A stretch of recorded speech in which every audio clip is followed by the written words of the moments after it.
Good evening and welcome back to my channel. I am your loyal Hufflepuff, and today we'll continue our reading in Flora and Ulysses. This is a book written by Kate DiCamillo, and there is a movie on not Netflix, Disney Plus that's based off of this book. I thought the movie was cute. I'm rereading the book, and I'm gonna go back and do a book comparison later on, and we'll see if we can find differences between this and the film. So without further ado, let's continue reading Flora and Ulysses.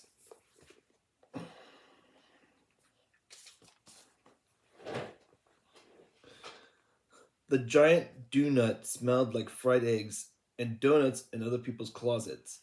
The dining room was filled with laughter and donut dunking. A waitress sat Flora and her father at a booth in the corner and handed them glossy, enormous menus. Flora superstitiously, the criminal element, recommended surreptitious action at all possible junctures. Removed the lid from the shoebox.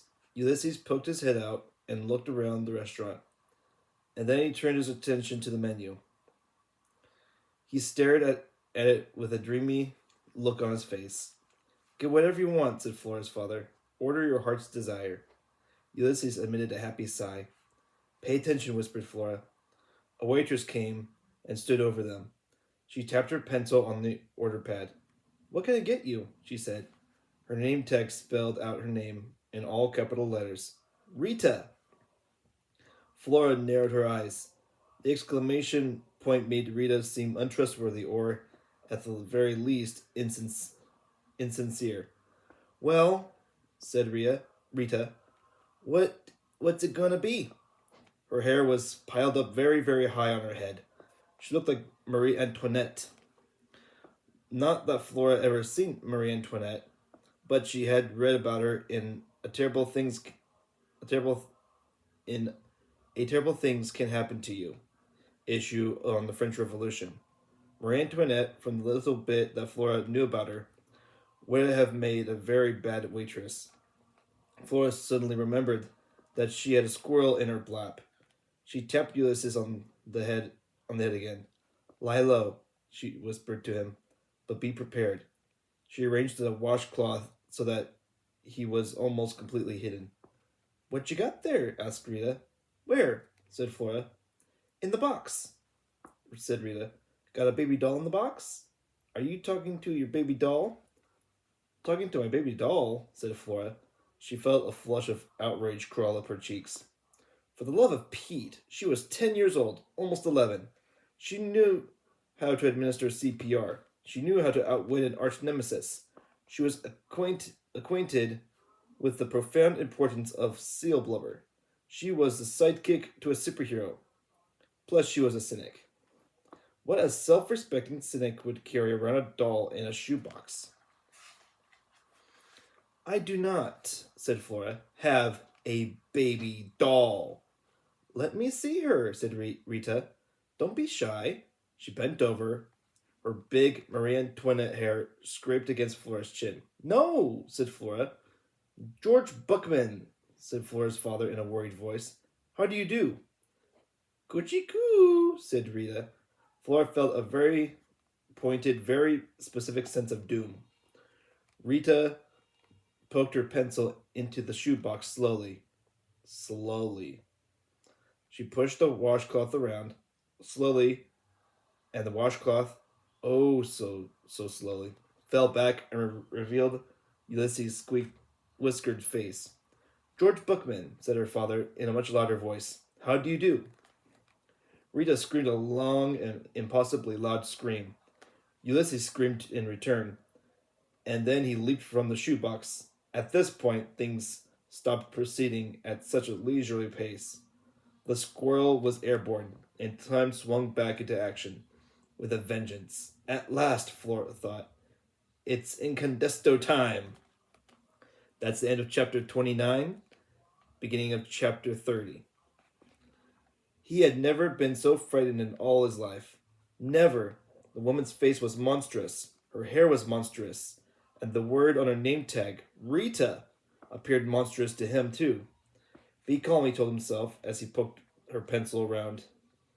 He held himself as still as he could, but then Rita screamed, and it was absolutely impossible not to answer her long, piercing shriek with a piercing shriek of his own.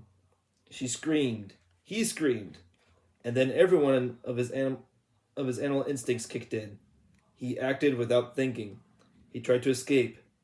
He leapt from the box and ended up somehow exactly where he did not want to be, in the middle of the monstrous hair. Rita jumped up and down. She put her hands to her head. She swatted and clawed, trying to dislodge him. The harder she hit him, the higher she jumped, the more fiercely the squirrel clung. In this way, Rita and Ulysses danced together around the giant do-nut. What's happening? Someone shouted. And here's Ulysses in Rita's hair. As you can see, it does almost look like Marie Antoinette's hairstyle. Her hair is on fire, someone answered. No, there's something in her hair, another person shouted. And it's alive. Arr! Screamed Rita. Help me! How Ulysses wondered how had things gone so wrong. Only moments ago, he had been looking at the giant do-nut menu, captivated by the glossy pictures of food and the dazzling descriptions that accompanied the pictures. There were giant donuts with sprinkles, giant donuts powdered, iced, giant donuts filled with things, jelly, cream, chocolate. He had never had a giant donut. Actually, he had never had any kind of donut. They looked delicious, all of them. How was a squirrel to choose? And to complicate matters, there were eggs, scrambled, poached, over easy, sunny side up. Sunny side up, thought Ulysses as he clung to Rita's hair. What a wonderful phrase! A man emerged from the kitchen. He had on a gigantic white hat, and he was holding something metal that flashed in the overhead lights of the giant do-nut. It was a knife. Help me! Screamed Rita. And me, thought Ulysses. Help me too. But he was quite certain that the man with the knife had no intention of helping him. And then he heard Flora's voice. He couldn't see her because Rita was now spinning around and everything in the restaurant had become somewhat blurred. All the faces had become one face. All the screams had become one scream. But Flora's voice stood out. It was the voice of the person he loved. He concentrated on her words. He worked to understand her. Ulysses, she shouted. Ulysses, remember who you are. Remember who he was. Remember who he was? Who was he? As if Flora had heard his unspoken question, she answered him. You're Ulysses. That's right, he thought. I am. Act, shouted Flora. This was good advice. Flora was absolutely right. He was Ulysses, and he must act. The man with the knife stepped toward Rita. Ulysses loosened his hold on her hair. He leaped again. This time he leaped with purpose and intent. He leaped with all his strength. He flew. End of chapter 30. Starting chapter 31. Flora watched Ulysses fly over her. His tail extended at full length, and his front paws delicately pointed. It was just like her dream. He looked incredibly, undeniably heroic. Holy Bagumba, said Flora. She climbed on top of the booth so that she had a better view. When Incandesto flew, when he became a brilliant streak of light in the darkness of the world, he was usually headed somewhere to save someone. And Dolores was always flying at his side, offering advice, encouragement, and wisdom. Flora wasn't sure exactly what Ulysses was doing, and it didn't look like he really knew either. But he was flying. George Buckman, whispered her father. How do you do? Flora had forgotten about her father. He was looking up at Ulysses, and he was smiling. It wasn't a sad smile. It was a happy smile. Pop? said Flora. There was a long, loud scream from Rita. It was in my hair, she shouted. Someone threw a donut at Ulysses. A baby started to cry. Flora climbed out of the booth so that she could stand next to her father. She slipped her hand into his. Happy, wholly unanticipated occurrences, said Flora's father in the voice of Dolores. It had been a long time since Flora had heard her father say those words. His name is Ulysses, she told him. Her father looked at her. He raised his eyebrows. Ulysses, he said. He shook his head, and then he laughed. It was a single syllable. Ha! Then he laughed longer. Ha ha ha! Flora's heart opened up inside of her. Do not hope, she whispered to it. And then she noticed that the cook was leaping and twirling, waving his knife and trying to reach the flying squirrel. She looked up at her father. She said, This malfeasance must be stopped, right? Right, said her father. And since her father agreed with her, Flora stuck out her foot and tripped the man with the knife. End of chapter 31. Now, 32 is a little bit different. It says here, I love you. I love Flora, from the squirrel. And then the waitress says, it was in my hair. Then you see another picture with the squirrel flying over to donuts, knife missing. And then him thinking, side up, and then splat, hitting the door. So there's those pictures. There you see him flying up here. They're all looking at him. Flies over. Almost gets the donuts. Misses the knife. Takes straight to the door. And hits the door. Kind of funny looking at that, huh? And then his thoughts, some more thoughts. He says, I flew. Where's Flora? Is that a piece of donut? Then he sees sprinkles. Wuzzy. Poor little Ulysses. This is all under chapter 32, by the way. So, very cute artistry. Just him looking up, seeing all the little sprinkles, all that. So, very cute, very funny. All right, and then chapter 33. His eyes were closed. His head was bleeding. Flora knew from terrible things can happen to you that head wounds bleed excessively, whether they are bad or not. All head wounds bleed excessively, she said to her father. Don't panic. Okay, said her father. Use this.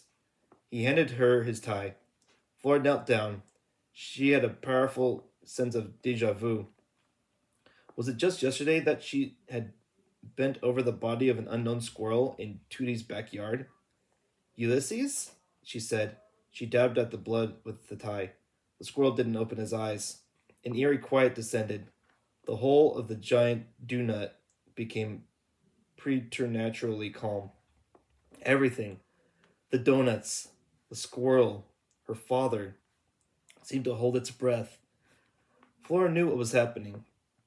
She had read about it in Terrible Things Can Happen to You. It was the calm before the storm. The air becomes still. The birds stop singing. The world will wait. The world waits. And then the storm comes. Inside the giant donut, there was a moment of deep quiet, of collectively held breath. And then someone said, I think it was a rat. But it was flying, said another voice. It was in my hair, said Rita. The cook shouted, I'm going to call the cops. That's what I'm going to do. Rita was right behind him. Forget about the cops, Ernie. Call the ambulance. I have rabies. It was in my hair. You, said Ernie. He pointed at Flora with his knife. You tripped me. That's her, said Rita. She's the one. Plus she brought that thing in here in the first place. Dressed it up like a baby doll. I did not, said Flora. Dress him up like a baby doll. And this is all your fault. The criminal element said that sometimes it was wise to put criminals on the defensive by making slanderous or blatantly untrue comments. The surprising unfairness of this tactic will often stop criminals in their tracks. It seemed to work. Rita blinked. She opened her mouth and closed it again. My fault, she said. Flora bent over Ulysses and put a finger on his chest. She felt his heart beating in a slow, thoughtful way. Gratitude and relief washed through her. And her own heart, which had been beating much too quickly, slowed inside her chest. It answered, the squirrel's heart with its own measured thud, thud, thud. Ulysses, her heart seemed to say. Ulysses! I'm calling the cops, said Ernie. George Buckman, how do you do? Shouted Flora's father. Is there any reason to call the police? Well, for one, said Rita, it was in my hair. Do you think the police should be notified of a squirrel in your hair? Said Flora's father. The idiocy of this question, his unsettling logic, made Flora suddenly grateful for her father. She picked up Ulysses and cradled him in her left arm. I think I can feel the rabies coming on, said Rita. My stomach itches. Does rabies itch? Said Flora's father. I'm going to call somebody, said Ernie. She tripped me. Whom do you think it would be wise to call in this matter of the tripping? Said Flora's father. He opened the door. He gestured for Flora to walk through it. She did. The door swung shut behind them. Run, said her father, and they both began to run. At some point, Flora's father started to laugh again. It wasn't a ha-ha-ha kind of laugh. It was a woo-wee kind of laugh. Hysteria, thought Flora. She knew what to do about hysteria. Her father needed to be slapped. Unfortunately, there wasn't time right now. They had to make their getaway. Her father laughed all the way to the car. He laughed when they were in the car. He laughed as he placed his hands at 10 o'clock and 2. He laughed as he backed out of the parking lot and drove away from the giant donut. He stopped laughing only once, long enough for him to shout, Holy Bagoomba, in the voice of Dolores the parakeet. And then he went back to laughing. End of chapter 33, beginning of chapter 34. They were making their getaway, but they were making their getaway slowly. Because even when Flora's father was thinking that things were hilarious, even when he was talking like a parakeet, he still apparently did not believe in speeding. Flora kept looking behind them to see if they were being followed by the cops or Rita and Ernie. When she finally looked down at Ulysses, his eyes were still closed, and a terrible thought occurred to her. What if he has a concussion? She said to her father. Her father, of course, laughed. Flora tried to remember what terrible things can happen to you, said about concussions. There was something about making the person with the head injury speak a favorite nursery rhyme, so that speech patterns, slurring, etc., could be evaluated. Flora stared at the squirrel. I couldn't speak. Also, she doubted he knew any nursery rhymes. There was a very small cut on his head, but the bleeding had stopped and he was breathing softly, regularly. Ulysses, she said. And then she remembered, in its entirety, an ominous sentence from Terrible Things. It is absolutely imperative that you keep the potentially concussion patient awake at all times. She shook the squirrel gently. His eyes stayed closed. She shook him harder, and he opened his eyes and then closed them again. Flora's heart thudded once, and then dropped all the way down to her toes. She was suddenly terrified. Do superheroes die? She said out loud. Her father stopped laughing. Listen, he said. We won't let him die. Flora's heart thudded again. A different kind of thud. It wasn't fear this time. It was hope. Does that mean that you won't try to hit him over the head with a shovel? She said. I won't, said her father. Ever? Ever. You promise? I promise. Her father looked at her in the rearview mirror. Flora looked back. Let's go to your place then, she said. He'll be safe there. At these words, George Buckman started laughing hysterically. Again. End of chapter 34. Beginning of chapter 35. Flora's father never walked through the hallways of the Blixen Arms. He ran. And Flora Buckman, holding her possibly concussed squirrel ran with him. Flora and George Buckman ran because the Blixen Arms was owned and managed by a man called Mr. Claus, who was in possession of an enormous angry orange cat also named Mr. Claus. The cat Mr. Claus prowled the hallways of the Blixen Arms, peeing on the residence's doors and vomiting in the stairwells. Mr. Claus was also notorious for hiding in the green gloom of the hallways and waiting until some unlucky person stepped out of the door of his or her apartment and into the main entrance of the Blixen Arms or down into the basement laundry room, and then pouncing on the person's ankles, biting and scratching and growling, and sometimes, weirdly enough, purring. Flora's father's ankles were deeply scarred. The cat can smell your fear, Flora shouted as she ran. It's a scientific cat. Fact. She had read about fear and terrible things can happen to you. Fear smells, said terrible things, and the smell of fear further incites the predator. Ahead of her, her father laughed his hearty and seemingly endless laugh. If Flora had more time, she would have said, For the love of Pete, what's so funny? But she didn't have time. There was a squirrel to save. End of chapter 35, beginning chapter 36. Flora stood and stared at the sign on apartment 267. It was made of fake wood and engraved with white letters that spelled out the words, Residing within, the doctor's Misham. What was the apostrophe doing there? Did the doctor own the Misham? And what is it with exclamation marks? Did people not know what they were for? Surprise, anger, joy. That's what exclamation marks were for. They were nothing to do with who resided where. But at this particular moment, the exclamation mark seemed entirely appropriate. It was terribly exciting that a doctor, who didn't know how to use apostrophes, lived in apartment 267. What are you staring at? Said her father. He was putting his key into the door of apartment 271, and he was laughing softly. A doctor lives here, said Flora. Dr. Misham, said her father. I'm going to see if he can help with Ulysses, said Flora. Excellent idea, said her father. He opened the door of his apartment. He looked to the left and then to the right. Keep your eyes open for Mr. Claus, he said. I'll join you in a bit. He slammed the door just as Flora raised her hand to knock on Dr. Misham's door. And here's Dr. Misham. I'm guessing this is the woman right here. Look at that smile on her face. Wonder if if it looks interesting. If, like, oh, I'm gonna help this squirrel. Yeah. We'll see what happens. She didn't get the chance to knock.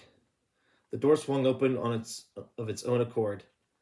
An old lady stood there smiling, her dentures glowing white in the perpetual green twilight of the hallway. Someone inside the apartment was screaming. No, someone was singing. It was opera. Opera music. At last, said the old lady. I'm so glad to see your face. Flora turned and looked behind her. I'm speaking to you, little flower. Me? Said Flora. Yes, you, little flower. Flora Bell. Beloved of your father, Mr. George Buckman. Come in, little flower. Come in. Actually, said Flora, I'm looking for a doctor. I have a medical emergency. Of course, said the old woman. We are. All of us. Medical emergencies. You must come in now. I have been waiting for so long. She reached out and yanked Flora over the threshold of 267 and into the apartment. The criminal element had a lot to say about entering the home of a stranger. They suggested that you do so at your own risk, and that if you did make the questionable decision to enter the home of someone you didn't know, a door to the outside world should be left open at all times to facilitate a quick escape. The old lady slammed the door shut. The opera music was very loud now. Flora looked down at the hand that was on her arm. It was spotted and wrinkled. Beloved, thought Flora. Me? End of chapter 36, beginning chapter 37. He woke with a single giant watery eye staring at him. He blinked. His head hurt. The gigantic eye was mesmerizing and beautiful. It was like staring at a small planet, a whole sad and lonely world. Ulysses found it hard to look away. He stared at the eye, and the eye stared back. Was he dead? Had he been hit over the head with a shovel? He could hear someone singing. He knew he should be afraid, but he didn't feel afraid. Not so much had happened to him in the last 24 hours that somewhere along the way he had stopped worrying. Everything had become interesting as opposed to worrisome. If he was dead, well, that was interesting too. My eyesight is not what it was, said a voice. When I was a girl in Blunder Meeson, I could read the sign before anyone else even saw the sign. Not that it helped me. Seeing things clearly. Sometimes it is safer to not to see. In Blunder Mason, the words on the sign were often not the truth. And I ask you, what good does it do you to read the words of a lie? But that is a different story. I will tell that story later. I find this magnifying glass to be of great assistance. Yes, yes, I see him. He is very much alive. I know he's alive, said another voice. I can tell that. Flora! Flora was here with him. How comforting. Yes, I see. He is a squirrel. For the love of Pete, said Flora, I know he's a squirrel. He is missing much fur, said the voice. What kind of doctor are you, said Flora. The voices in the room kept singing. They were full of sadness and love and desperation. The voice belonging to the giant eye hummed along with them. Ulysses tried to get to his feet. A gentle hand pushed him back. I am the Dr. Misham, who is a doctor of philosophy, said the voice. My husband, the other Dr. Misham, was the medical doctor, but he has passed away. This is a euphemism, of course. I mean to say that he is dead. He has departed from this world. He is elsewhere and singing with the angels. Ha! There is another euphemism. Singing with the angels. I ask you, why is it so hard to stay away from the euphemisms? They creep in, always, and attempt to make the difficult things more pleasing. So, let me try again. He is dead, the other Dr. Misham, the medical one, and I hope that he is somewhere singing, perhaps singing something from Mozart, but who knows where he is and what he is doing. For the love of Pete, said Flora again, I need a medical doctor. Ulysses might have a concussion. Shh, calm, calm. Why are you so agitated? There is no need to worry. You are worried about what? You will tell me what happened that makes you think concussion. He hit a door, said Flora, with his head.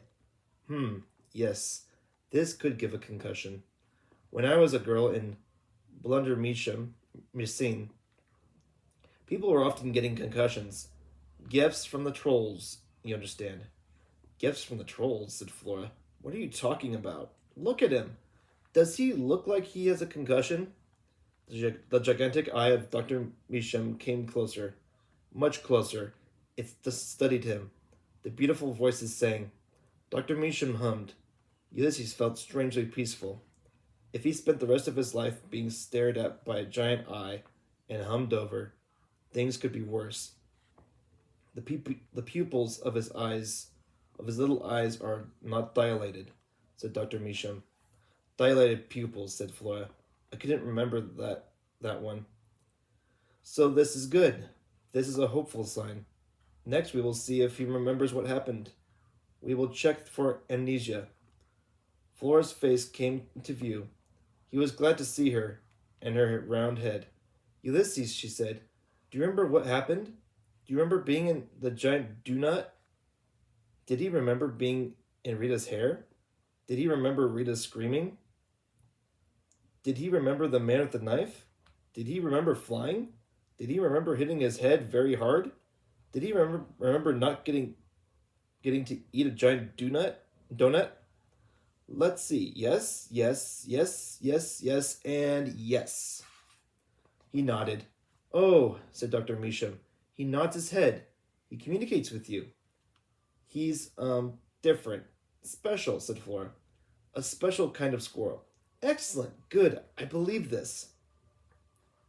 Something happened to him. Yes, he hit a door with his head. No, said Flora. Before that, he was vacuumed. You know, sucked up in a vacuum cleaner.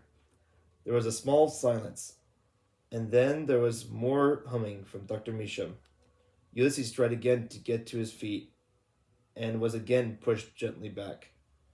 You are speaking euphemistically. Euphemistically? Said Dr. Measham.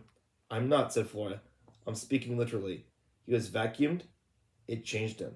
Certainly it did, said Dr. Measham. Absolutely it changed him to be vacuumed. She raised her magnifying glass to her eye and leaned in close, studying him. She lowered the magnifying glass. How did it change him, please? Ulysses stood on all fours, and no one pushed him back. You will speak without euphemisms, said Dr. Measham.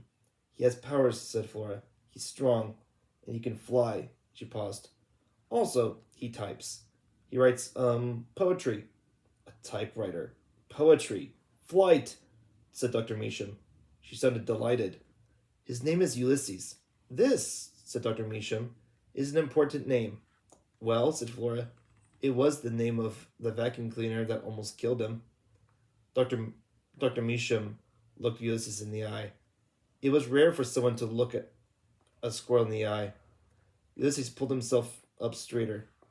He looked back at Dr. Measham. He met her gaze. You must also list among his powers the ability to understand. This is no small thing to understand, Dr. Measham said to Flora. And then she turned back to Ulysses. You are feeling maybe a little sick to the stomach?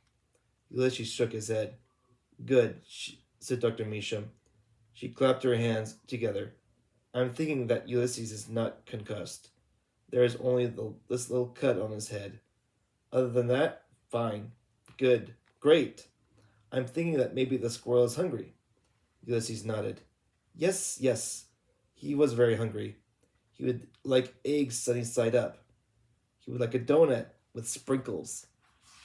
End of chapter 37. Last chapter for tonight, chapter 38.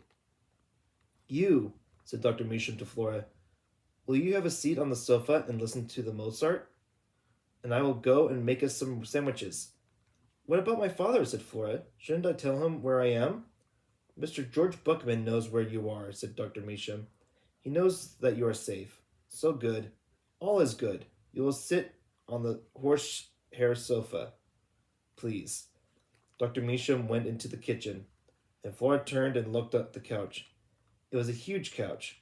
She dutifully sat down on it, and then slowly, very slowly, slid off it. Wow, she said.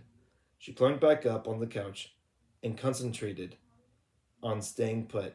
She sat with her hands on either side of her, and her legs straight out in front of her. She felt like an oversized doll. She was also very, very tired, and a tiny bit confused. Maybe I'm in shock, she thought. Terrible things can happen to you, had done an issue listing the symptoms of shock, but Flora couldn't remember what they were. Was one of the symptoms of shock that you couldn't remember the symptoms of shock? She looked over at Ulysses. He was sitting on the dining room table. He looked confused too. She waved at him, and he nodded back. And then she noticed that there was a picture hanging on the wall opposite the couch. It was a painting of what looked like nothing but darkness. Unremitting darkness. Unremitting darkness was a phrase that occurred often in the criminal element. But why would someone paint a picture of unremitting darkness? Flora Flora slid off the couch and walked over to the painting and stared at it more closely. In the middle of the darkness, there was a tiny boat. It was floating on a black sea. Flora put her face right up against the painting. Something was wrapped around the boat. Some tentacled shadow. For the love of Pete, the tiny boat on the dark sea was getting eaten by a giant squid. Flora's heart protested with a small thud of fear. Holy Bagoomba, she whispered. From the kitchen, there came the sound of clinking silverware and crashing plates. The opera music ended. Ulysses? Said Flora. She looked behind her and saw the squirrel sitting on the floor, sniffing his tail. Come here, she said to him. He walked over to her, and she picked him up and put him on her shoulder. Look, she said. And let's show you the picture that they're looking at now. That's Flora and Ulysses looking at the painting of the giant squid attacking the ship. That's what it looks like. Yes, that's what it is. So get to see what they were looking at with the painting, and they're gonna start talking about it right now.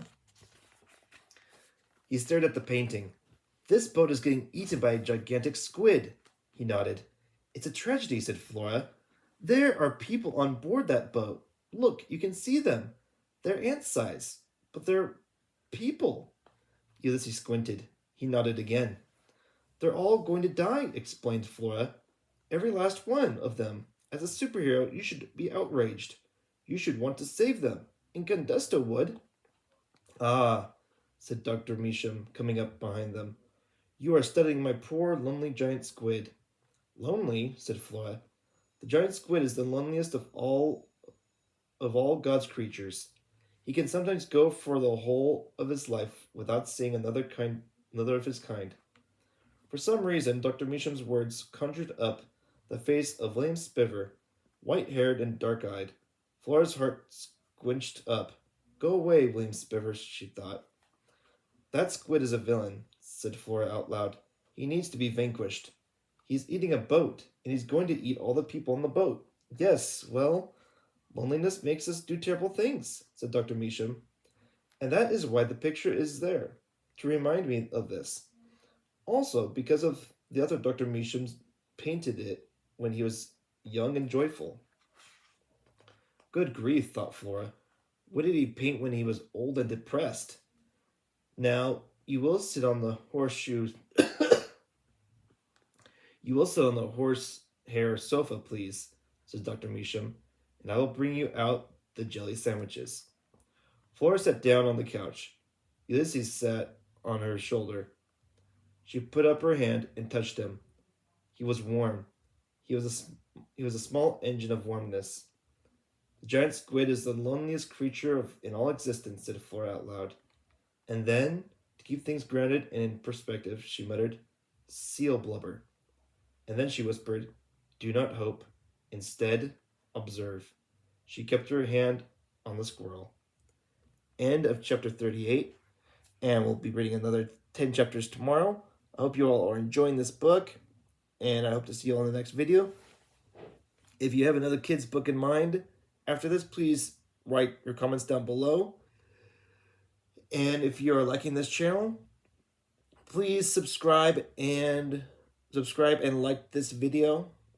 I'm hoping to make more in the coming days. I've got at least 3 days of this, since I'm doing 10 chapters a day or night with this, however way you look at it. But yeah, we are almost done with the book, or about halfway down the book, I should say. So yeah, we are getting closer to finishing this book. Again, comment down below with what you think should be the next book, and if you're liking this book and the series. So and hope you have a wonderful evening, and we'll see you all in the next video. Until then, I'm Loyal Hufflepuff, and I hope you all have a blessed day tomorrow.